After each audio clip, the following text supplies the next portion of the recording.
So now let's go to Manchester City. Yeah. And they had a good January transfer window, and I think Omar Mamush kind of hit the ground running. Yeah. Victor Reyes or something, the defender, 19-year-old, we've not really seen much of him. And another defender as well, Kusanov as well, kind of had a shaky start, but I think he's kind of finding his rhythm there at Manchester City now. Now let's look at the position that obviously needs strengthening, the midfield. Yeah. Rodrigo is going to be back, but I don't think it's wise, to kind of somebody that's just coming back from ACL to start playing 90 minutes regularly. So I think they need a backup for Rodri. Of course, it's going to be a starter, but you need somebody to kind of feed in for him when he's not really there, like when it comes to his physicality. So what do you think? Yeah, I actually think they've actually done business for that in January. I feel maybe Pep hasn't fully trusted Nico Gonzalez to play a whole lot since he signed him. I feel he's a La Masia graduate.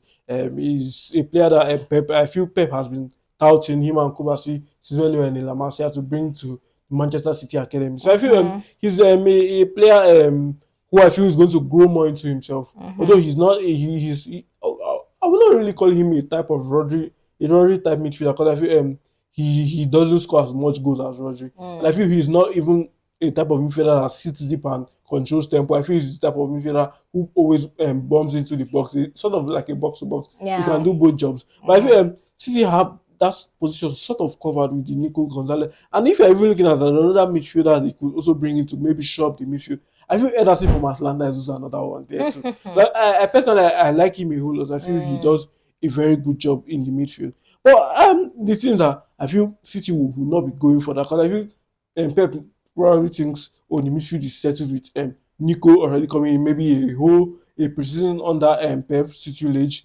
could actually, because we even saw when Rodri first came to the Manchester City side, he wasn't always this good. He was. I know a friend of mine who's a City supporter who always said, "Yeah, sell Rodri back to the Spain that he's coming from."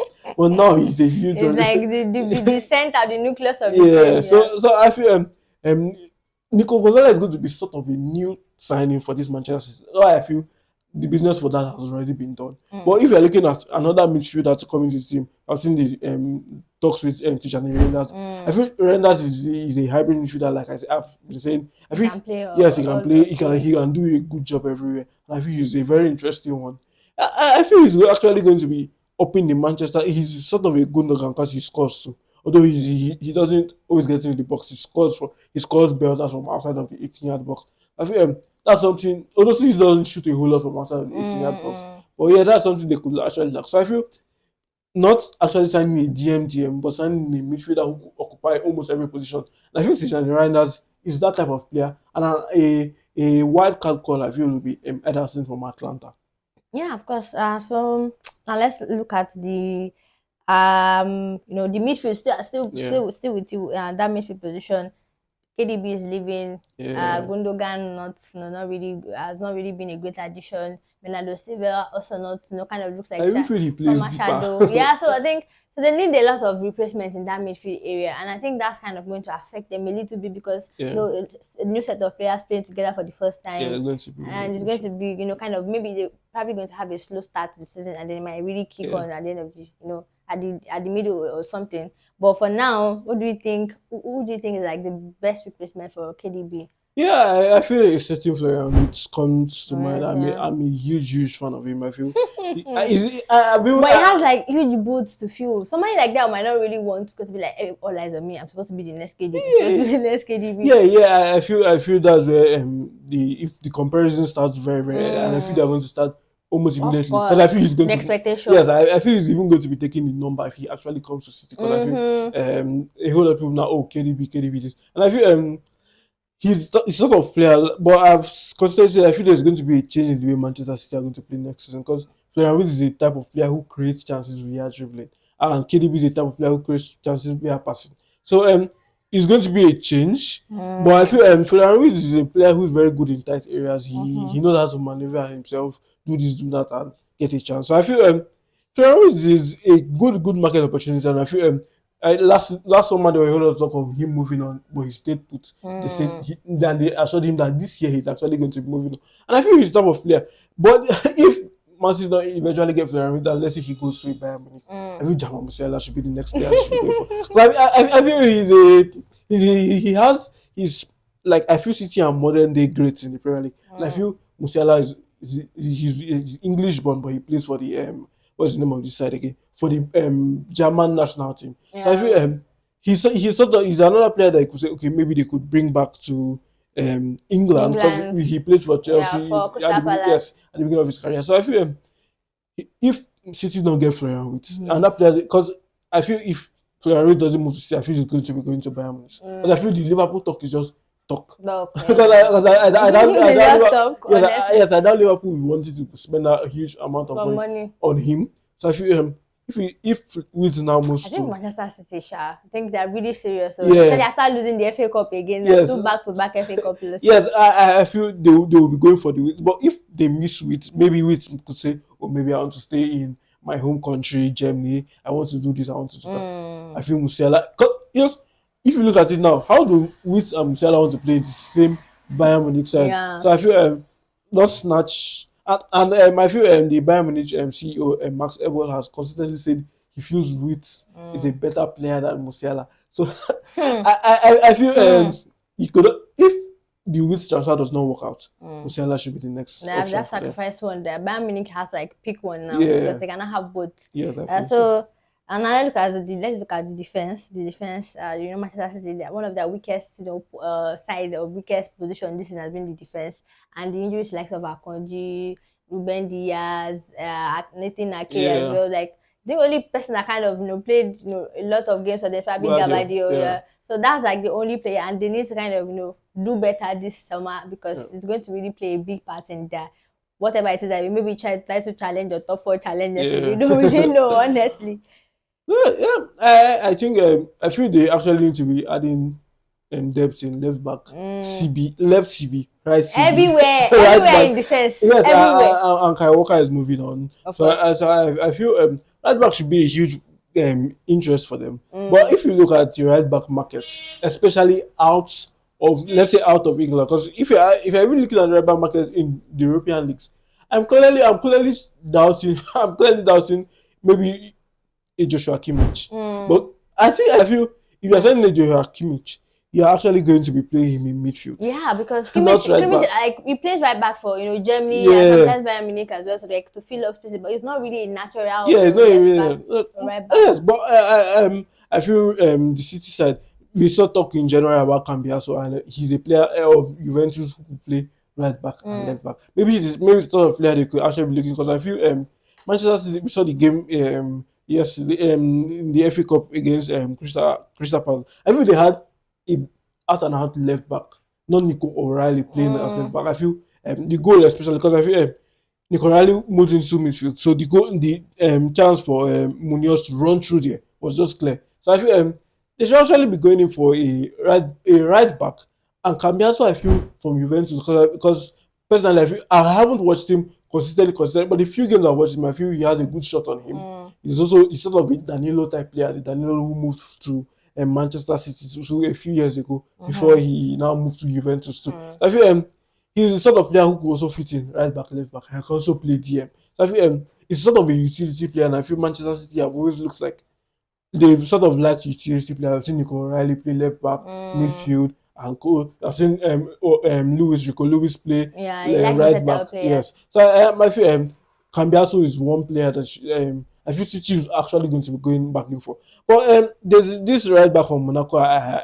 Barcelona also linked with him, and I feel City and Barcelona have this sort of because of Pep connection. I feel have this sort of way they will most likely want to play. And his name is Van Der Sar. Although he's not very good defensively. He's better off attacking and everything. So I feel in short, another Gabadio, right? Yes, yes. I feel he's just sort of player that City could also be looking at. But if you're looking at the right back market, if you're saying in the Premier League, Daniel Munoz is a name I feel City should be looking at, because he has an engine to go front, go back. He covers very, very well. He does everything a big team will be looking for a right back. He give you assists, he give you goals, he defends very well. His defensive stats are also up there. So I feel yes, I feel if you're looking at in the Premier League, a certain Munoz. If you are looking outside of the Premier League, should be actually looking at Cambiaso from I Juventus. think Munoz was actually a big shout because, after the pain of losing the FA Cup to him, Yeah. that's like a big, ginger for them to go all out for him. So, Yeah. that's how finally,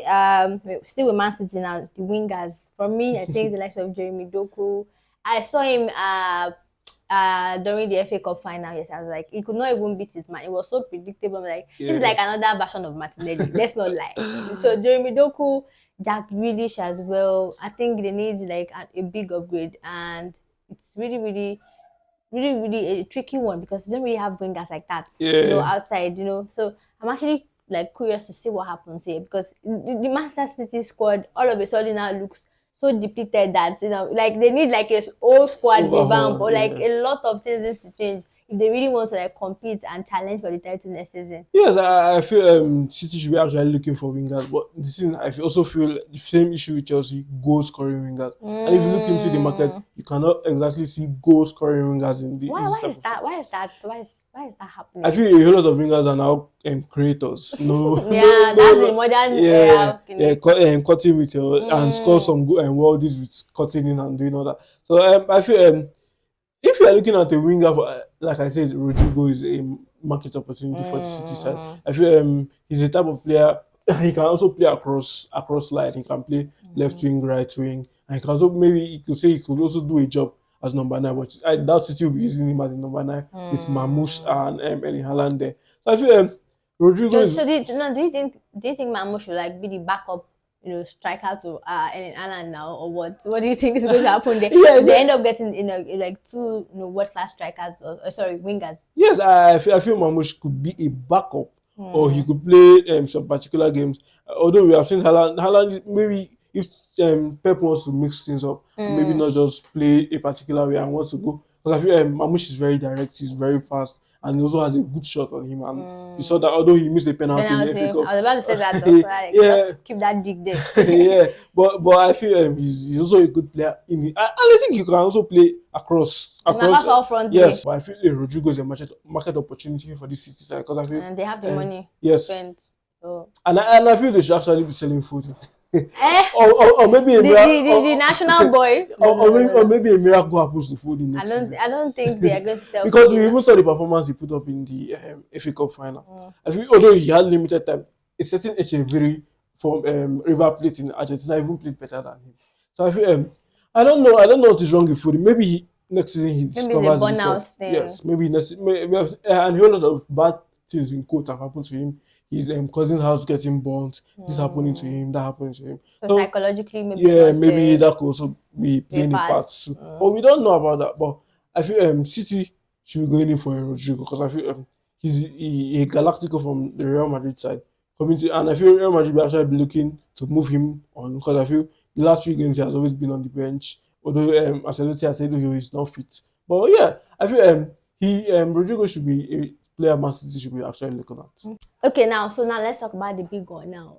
My own team, my very own darling team, Arsenal. And it's obvious, everybody knows, even if you're living under the rock, you know that Arsenal needs a striker. Yeah. So it's like a no-brainer. Everybody is like we've been talking about it for like 2 or 3 years now. Yes. And maybe this has to be the summer where they get it done. And of course, we need to Benjamin Sesko, Alexander Isak, although I think that's far-fetched. But when you consider the fact that they're going to make Champions League football. Yeah, most likely. So probably the most realistic one is Benjamin Sesko and Victor Gyökeres. Yeah. So who do you think is a perfect fit for Arsenal? Yeah, I feel Arsenal should be making, say, let's sign young players, let's sign this. I feel Gyökeres should be the number one sign. Honestly. Yes, because I feel his numbers, like I've said, in his prime. Yes, his numbers keep on going higher every season. In the last, it's not a fluke. Yeah, so you clearly we have seen a whole lot of talk about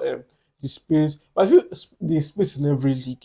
Well, maybe people will say maybe the space is not as much as. I don't know what it is with this space thing. I don't really know where the agenda is coming from because this is what rival fans do. You know, when when it looks like a certain team is about to get a player, they kind of look for a way to kind of make it seem like that player might not really fit in, or even when they eventually get the player, they kind of make it look like, well, it's not that good, and they kind of look for mistakes or a weakness in his game, and it's not really a weakness, honestly. It's just, I think it's just the structure of how Sporting Lisbon have consistently as they played, and I think it's just about him being able to adapt to the Premier League structure, and I think for a striker like that can score free kick, he can score from anywhere. He likes to work hard for the team, track back for the team. Yeah. So I've seen a lot of things to actually make me sure that, okay, this guy actually knows what he's doing for the team, and he can actually do well. So for me, I think Victor Gyökeres is the perfect fit for us now. Yeah. And in fact, as in his prime, you don't really want to go for Benjamin Sesko. Yeah, Sesko. Where he's still raw. Yes, very raw.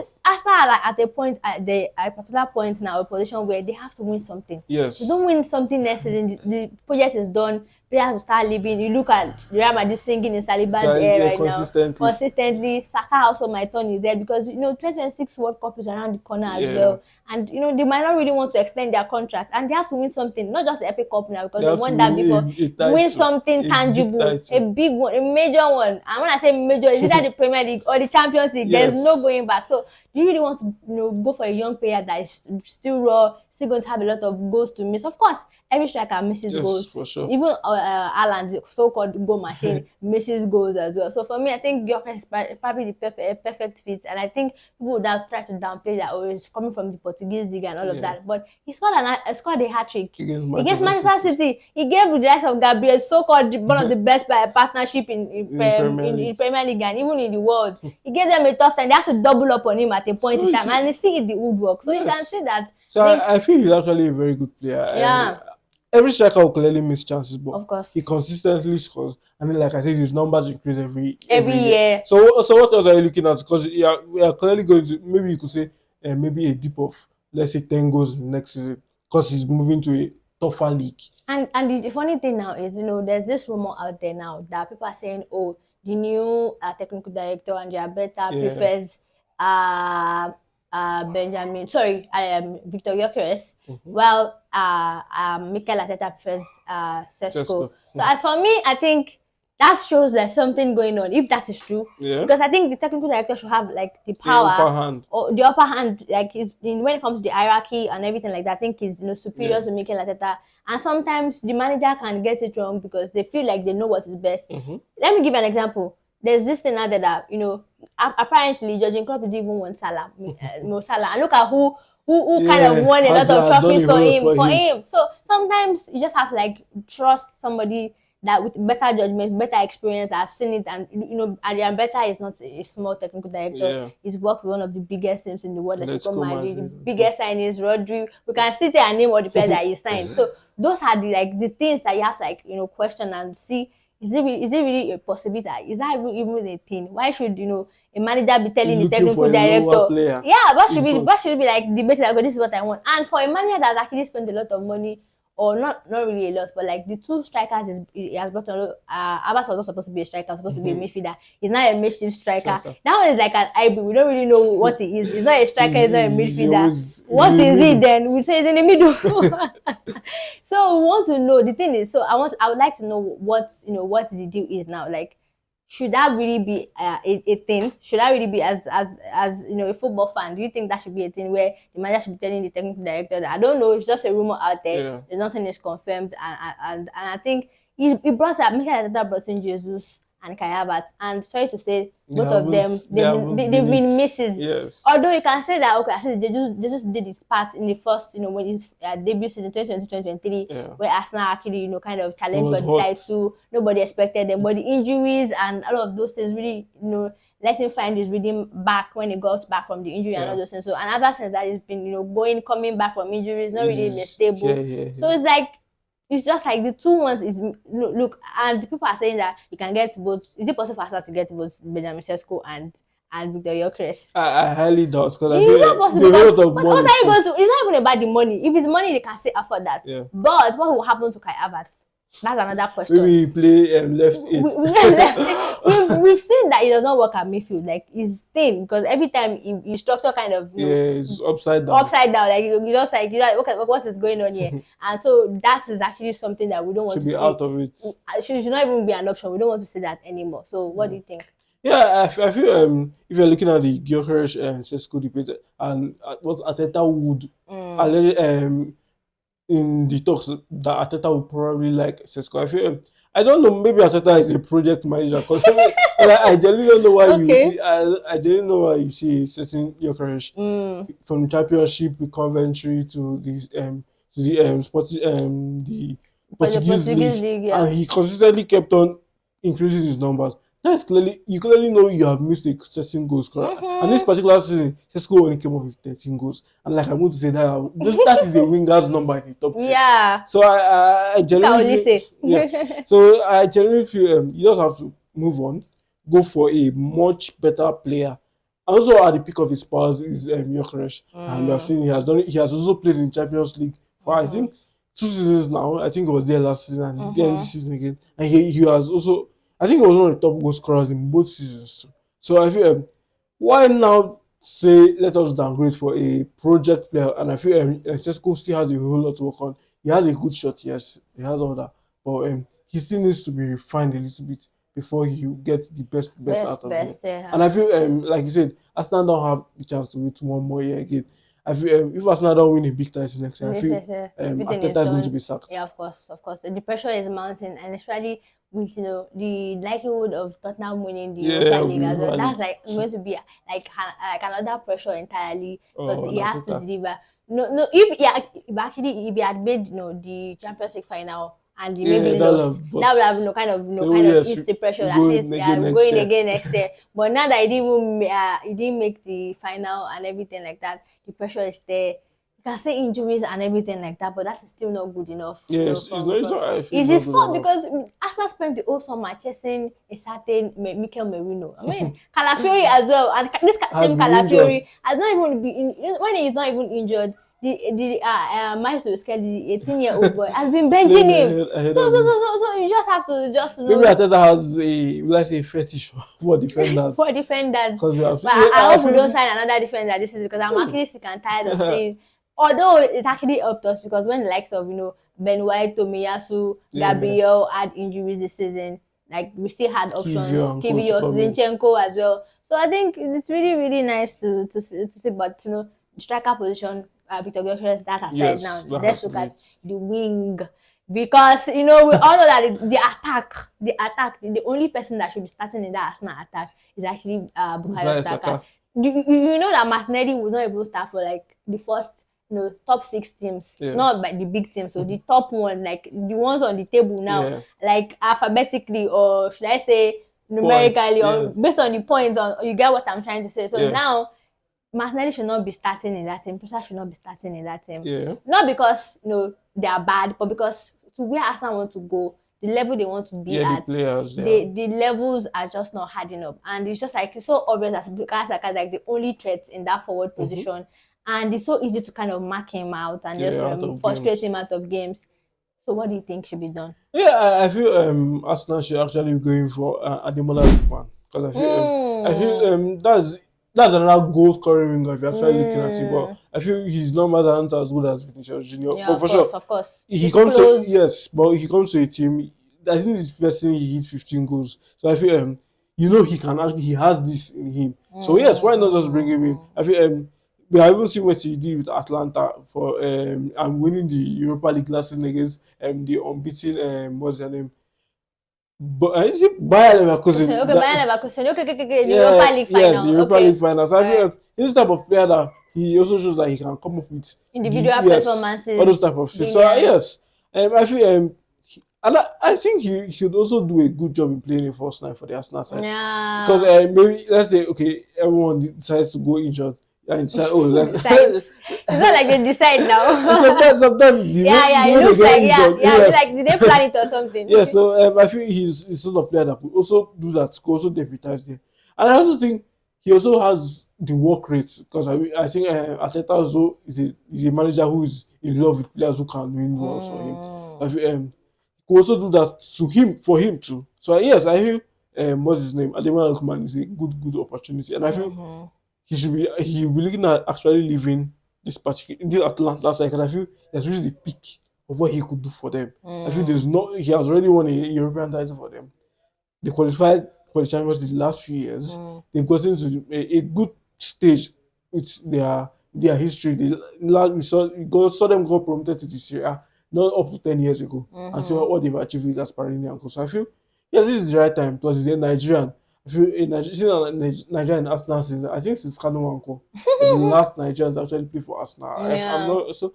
Yeah, it will be a good one for him. And yeah, so I feel it's going to be a good one for him. For him as a player, because I feel he needs to go to the next height, and for the club, because I feel what's his name? Ademola Lookman is a better footballer than Martinelli. Yeah, of course, and you can, and everybody out there will agree that, Ademola Lookman, people just might just say, the age and everything, but I think we're at a point now where we need experience more than youth, because we've tried youth that don't really want to ask anything, and it's all about them bringing experienced guys. People are always saying, hungry, youth and hungry and everything like that. But, what about passion and experience? Something like that. Somebody that's been there, quality, somebody that's been there and done it for Atalanta. He's been the main man for them, and he's obviously going to leave this summer. So I think, the negotiating club will have the upper hand, because they know that the club he wants to move. And even, I think he has a gentleman agreement with Atalanta as well. So for me, I think Arsenal definitely are linked to Nico Williams, but for me, the end product is just not really there. Yeah,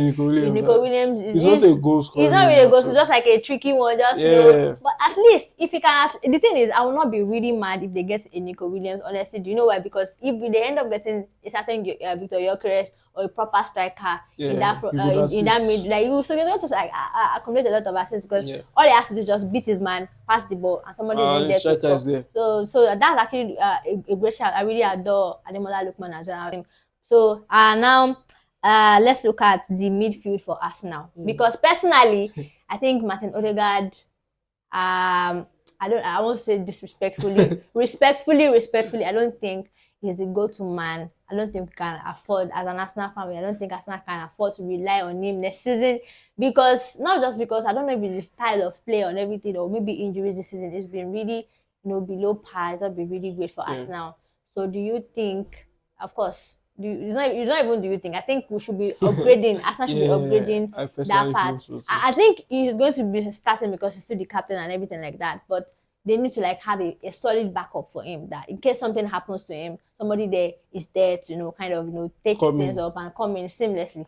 Yes, I was even actually thinking, we are looking as a attacking midfielder in let's say a smaller club in coach that will be making the move up. I'm genuinely out of news, because I feel I genuinely don't think, but I feel Arsenal should look at an in-house solution. I feel Waneri although he looks like he's going to be an explosive winger, I feel it's sort of a player that you can mold to actually play in that type of position. And I feel he has the eye for a killer pass, a shot, and that's something that Arsenal are actually lacking. But I feel in the first leg of the Champions League semi-final against PSG, I feel there was a whole lot of times that he could have taken the game by the scruff of the neck and actually move forward, try to do something. But I feel he will not be romancing the ball, and he will not turn back. I think it's like an instruction, because I think Ateta plays this, safe football. Don't lose the ball. He's obsessed with keeping the ball and everything like that. But sometimes I feel like it kills the potential of games. It kills the outcome, because I think if Arsenal, I think he doesn't even have the eye for the killer pass. Yeah, not yet. I think it's still developing. Yes. So maybe with time we'll see a better Ethan Waneri. Now let's look at still in the midfield for Arsenal. What do you think? How do you think Zubimendi? We've gotten the year we go from Fabio Romano.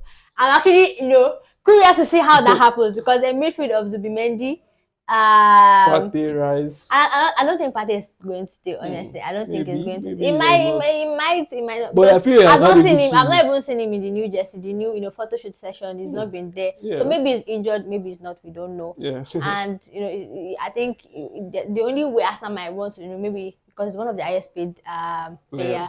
Maybe they'll tell him to take a pay cut, and he might not want to do that, because I think Juventus are interested in him. I think he might want to stay, we might not want to stay. So I think for me, the starting 11 next season will be Zubimendi, Martin Odegaard, and Rice. And Rice. Yeah. Yeah, I feel Zubimendi is sort of player that maybe I feel he has had a poor season this particular year, and so the Liverpool tried to steal him from Real Sociedad, but he didn't move.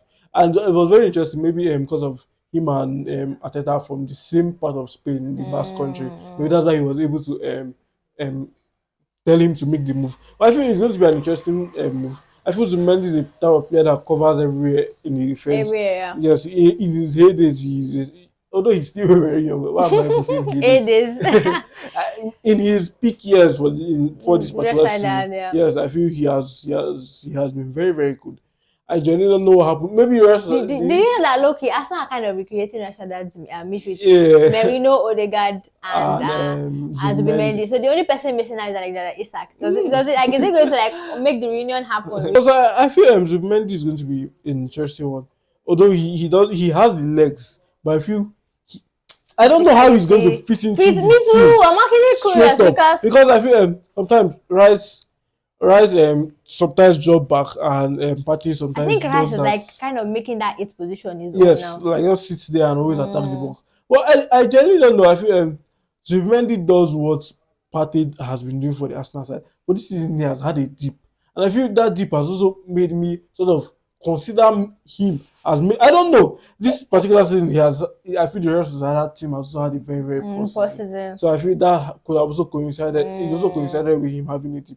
But yeah, but the more I think of it, I'm thinking, how does he work? Will he cover the back and give the players a platform to play their football? I feel he's a sort of Enzo player at the type of player Enzo was at Benfica, a controller. He giving the ball, he ticks it, goes there. He allows the team tick. But the Arsenal side, I feel Arsenal side sometimes they look like they want to calm down and allow the ball flow through them. And I'm genuinely asking myself, how does Mendy allow that? Because he's a type of player. Sometimes he moves the ball very fast. He does all that. But I'm still asking myself, maybe I'm looking at him. Maybe when he comes to the Arsenal side, he has another role. Maybe a destroyer. And something else happens. Well, I wonder how he's going to work out. Only time will tell.